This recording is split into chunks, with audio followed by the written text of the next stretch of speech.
Hello friends, मैं आपका दोस्त अशोक पटेल एक बार फिर से स्वागत करता हूं ये ग्राफ थियरी के वीडियो लेक्चर सीरीज़ में। तो दोस्तों, पिछले लेक्चर्स में हमने देखा था कि कैसे अनडायरेक्टेड ग्राफ में पाथ और सर्किट फाइंड किए जा सकते हैं, या तो पाथ दो वर्टेक्स के बीच में अवेलेबल है कि नहीं, वो अनडायरेक्टेड ग्राफ के बारे में हमने जाना था।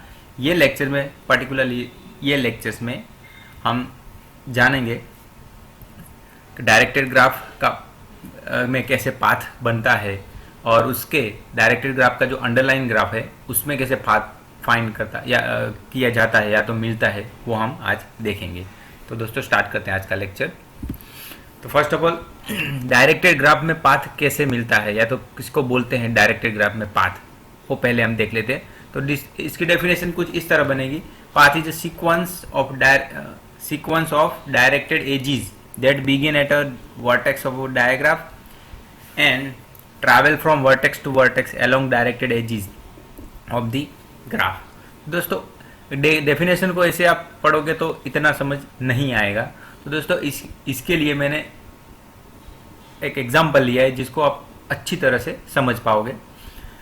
जैसे कि डेफिनेशन का दोस्तों मतलब इजी वे में हम समझे तो मतलब ये है, कोई भी दो वर्टेक्स में डायरेक्टेड ग्राफ में पाथ कब मिलेगा, तो वो वर्टेक्स से दूसरे वो वर्टेक्स में जा रहे हैं तो उसमें वो वर्टेक्स की तरफ डायरेक्टेड एजेस हमें मिलनी चाहिए। ओके दोस्तों, तो ये इसका एक लाइन में बोल सकते हैं। ओके, तो दोस्तों ये एग्जांपल हम यहाँ पे लिए हैं जिसमें आपको इजी में समझ आ जाएगा कि कैसे हम पाथ फाइंड कर सकते। जैसे एक ग्राफ लिया है, डायरेक्टेड ग्राफ जी, उसमें पहले हमने के A to D vertex A to D, उसमें हमें अगर पाथ फाइंड करना है तो जैसे A to D, A to B to C to D एक पाथ हमें मिलता है जो मैंने यहाँ पे दिखा है। फ्रॉम ए टू डी हम सभी पॉसिबिलिटी पाथ की देख रहे हैं।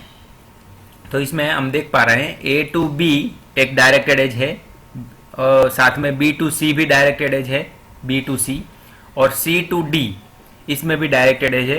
तो हम बोल सकते हैं A to B to C to D ये डायरेक्टेड पाथ हमें मिलेगा, और इसकी लेंथ होंगी 3, क्योंकि 3 डायरेक्टेड एज अवेलेबल मिलती है ये पाथ में। ओके, और साथ में ए टू डी वर्टेक्स में दूसरा पाथ हमें मिल सकता है, A to B and B to D. तो दोस्तों, क्योंकि इसको हम पाथ क्यों बोल सकते हैं, मैं एक बार फिर से आपको समझा दूं। क्योंकि ए से बी हम जा रहे हैं, उस डायरेक्शन में हमारे पास एज अवेलेबल है, बी से डी जा रहे हैं, उस डायरेक्शन में हमारे पास एज अवेलेबल है। तो दोस्तों, इसको हम बोल सकते हैं path in a directed graph. तो दोस्तों, अब मैं आशा करता हूँ ये आपको समझ में आ गया। अब पाथ कब नहीं मिलेगा या तो कब नहीं बोल सकते, वो भी हमने एग्जांपल में यहाँ पे लिए। जैसे ये दोनों ही वर्टेक्स के बीच में ए टू डी अगर हम जाएंगे ए से ई, ई से डी, तो ये पाथ नहीं कहलाएगा दोस्तों, क्योंकि ए टू ई एज नहीं है, उसके रिवर्स एज है ई टू ए, तो ये वैलिड नहीं है path in a directed graph में ये वैलिड नहीं है। पाथ तभी होगा जब वो डायरेक्शन में हम जा रहे हैं तो उसी डायरेक्शन में एज होनी चाहिए। तो दोस्तों, ये फंडा क्लियर है। और एग्जांपल ले लेते हैं, डी टू बी में मैंने दिखाया है यहाँ पे। जैसे डी टू बी में D to C to B जा रहे हैं तो ये भी पाथ नहीं होगा, क्योंकि यहाँ पे डी टू सी एज नहीं है बल्कि सी टू डी एज है, तो ये वैलिड नहीं है। तो दोस्तों, इसको भी हम पाथ नहीं। और देख लेते हैं सी टू बी, वो भी एज नहीं है उस डायरेक्शन में, तो वो भी हम पाथ नहीं बोलेंगे। तो और एक देख लेते हैं डी टू ए। अगर डी टू ए में देखें तो D to E and E to A, इसको हम पाथ बोल सकते हैं, क्योंकि डी टू ई में डी से ई की तरफ एज है और ई से ए की तरफ एज है, तो हम बोल सकते हैं ये पाथ होगा। तो इसीलिए हमने यहाँ पे लिखा है D to E to A is a path. But D to B to A, D से बी और बी से ए, ये पाथ नहीं होगा, क्योंकि दोस्तों ये आप देख रहे हो डी टू बी, इसमें डी से बी की तरफ एज नहीं है, बल्कि उसकी उल्टा एज है, बी से ए डी।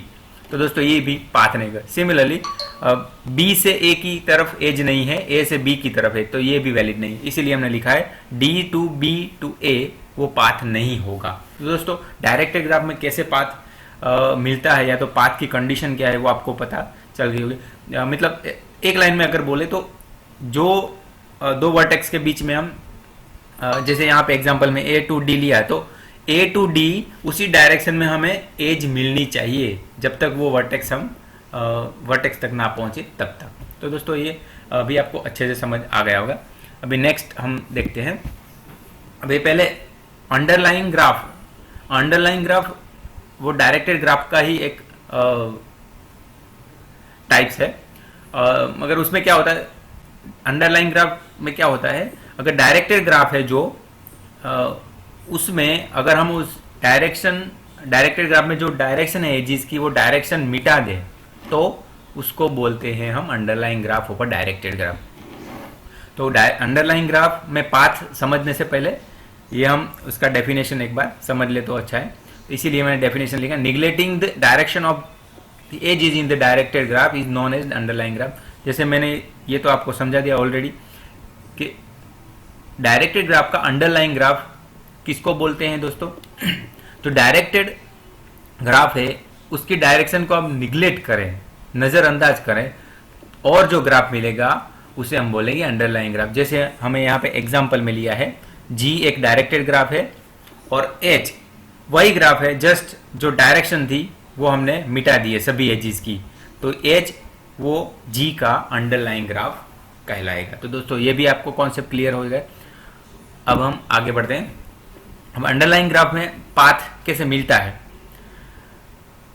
तो दोस्तों यहाँ पे एक जी ग्राफ लिया है और उसका अंडरलाइंग ग्राफ लिया है। जैसे जी ग्राफ है उसमें हम देख लेते हैं पहले, in the directed graph G from A to D, A to D, A to B to D, ये पाथ नहीं मिल पाएगा बिकॉज ए टू बी आप जाओगे तो यहाँ पे ए टू बी में डायरेक्शन उल्टा है, जो एजिज है बी टू ए जा रही है, ए टू बी नहीं जा रही। तो दोस्तों इसमें पाथ हमें नहीं मिलेगी, इसलिए मैंने लिखा है directed graph A to D, A to B to D, ये पाथ हमें नहीं मिलेगा। जैसे मैंने बताया ए टू बी में रिवर्स एज है और बी टू डी में भी रिवर्स एज है, तो ये नहीं, मगर यही पाथ अगर हमें अंडरलाइंग ग्राफ में देखते हैं तो मिल जाता है। दोस्तों ये खासियत है underlying graph of a directed graph की, कि अंडरलाइंग ग्राफ हो गया तो उसमें डायरेक्शन तो नहीं होगी और कोई भी दो वर्टेक्स के बीच में हमें पाथ मिल जाएगा। तो दोस्तों इसको अच्छे से समझ लेंगे। हम दूसरा भी एक वर्टेक्स ले लेते हैं, ए टू डी, दूसरा पाथ देखते हैं, A to E to D, वो भी पाथ नहीं है, क्योंकि देखो आप ए टू ई जाओगे तो इसमें इस तरफ का एज नहीं है, उल्टा है, ई टू ए एज है, तो ये नहीं वैलिड है directed path in a directed graph में। तो ये path A to E D, E to D नहीं होगा, मगर अंडरलाइन में देखते हैं, अंडरलाइन ग्राफ एच में ए टू ई टू डी, तो इसमें पाथ मिल जाता है। तो दोस्तों ये ब्यूटी है हम बोल सकते हैं अंडरलाइन ग्राफ की, क्योंकि अंडरलाइन ग्राफ में वो तो उसमें डायरेक्टेड एज ही नहीं होगी, तो सभी वर्टेक्स के बीच में क्या बोलते हैं हम, पाथ मिल जाएगा, मगर डायरेक्टेड ग्राफ में वो नहीं मिलेगा। बस इसीलिए हम अंडरलाइन ग्राफ में पाथ की बात कर रहे हैं। तो अब देखते हैं। तो दोस्तों यहाँ पे आपका कॉन्सेप्ट एकदम क्लियर हो गया होगा, मैं समझ रहा हूँ अंडरलाइन ग्राफ में पाथ कैसे फाइंड करते हैं। और जैसे कि यहाँ पे एग्जांपल ऑलरेडी हमने लिया है जी और एच यहाँ पे एक जी का अंडरलाइन ग्राफ है और जैसे हमने ऑलरेडी डिस्कस किया है। तो दोस्तों ऐसे हम डायरेक्टेड ग्राफ और अंडरलाइन ग्राफ, डायरेक्टेड ग्राफ का अंडरलाइन ग्राफ, उसमें कैसे पाथ मिलता है या तो कैसे फाइंड किया जाता है अंडरलाइन ग्राफ, वो बारे में हम डिस्कस की। तो दोस्तों आशा करता हूँ ये भी लेक्चर आपको पसंद आया होगा। धन्यवाद।